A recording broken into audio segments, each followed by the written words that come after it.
Hello guys! Ayan, nandito ako ngayon sa Madeline Hotel and Boutique dito sa Davao City. Hotel siya made of container vans na maraming container vans yung pinagdikit-dikit para ma-build itong Madeline Hotel. Yun, nagtaka ako kasi first time ko nakakita ng hotel na yari sa yun, mga container vans. At alam ko ito, siya, ano tawag dito, strong yung foundation niya. Hindi siya basta-basta maano sa earthquake. Yun lang, kung sobrang taas ng baha, yun talaga mababahaan kasi ito hanggang 4th floor lang.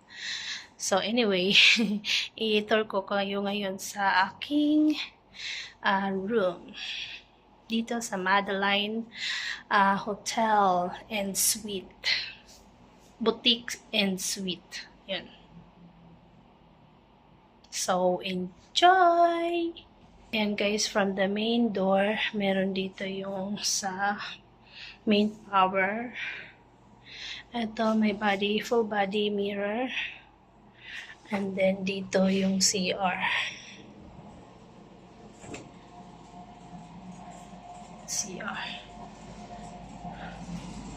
Ayan siya ditong hand soap.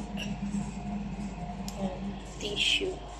Ito yung pang paa. So, ito yung tawag dito? Shower. So, yan. Sa labas naman. Yan. Sliding lang siya. Meron dito. Yan. Safety deposit box. Cabinet siya. Built-in cabinet.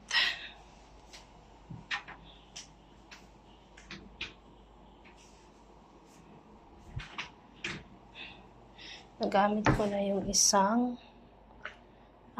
sleeper. Meron ditong toothbrush, towel, toothpaste.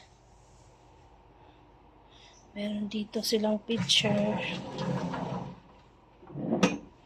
Yan, complimentary.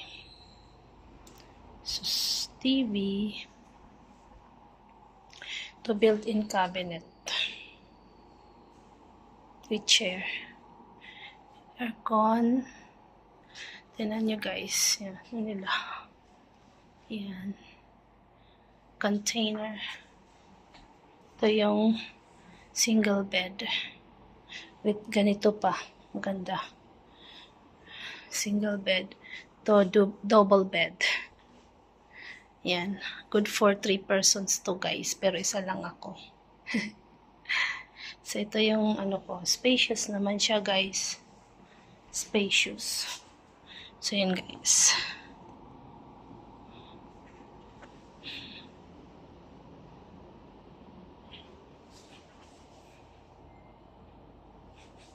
Yan yung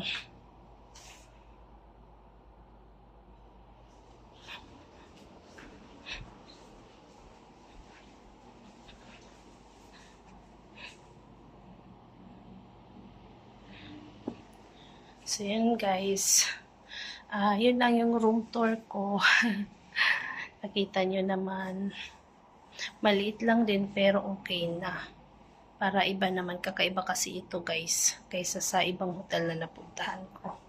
So, yun guys. Again, nabook ko na naman ito sa Agoda. Ayan. Mura ko lang din ito nabook. Kasi, malaki yung discount ko na kasi platinum VIP na ako sa Agoda.